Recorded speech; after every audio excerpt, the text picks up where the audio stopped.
XIIIe siècle, avec les mâchicoulis en hauteur, système de défense qui n'existe pas au XIIe, avec les créneaux. La porte en bois, à l'époque, c'est fait. La partie à droite, la tour carrée, les chauguettes.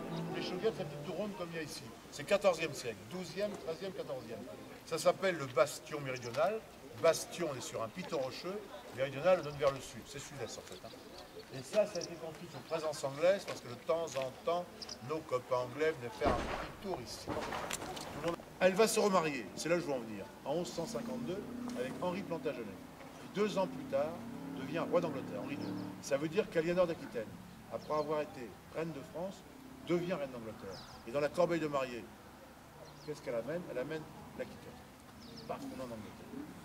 D'ailleurs, à l'époque, pratiquement toute la face à l'Atlantique est anglaise. Ils vont avoir 8 enfants. Dans les enfants célèbres, il y a Jean Santerre, mais il y a Richard Cœur de Lion. Il vient attaquer le château. Il ne reste pas longtemps. Il va aller mourir en 1199 à côté de Limoges. Il attaque le château de Chalus pour une flèche. Il meurt d'une souffrance terrible. Comme on mourait tous à l'époque, hein, c'est pas très original. Dans les bras de sa mère qui est venue le rejoindre, elle le fera enterrer à Fontevraud, où elle finira sa vie très pieusement à plus de 80 ans, ce qui est rare à l'époque.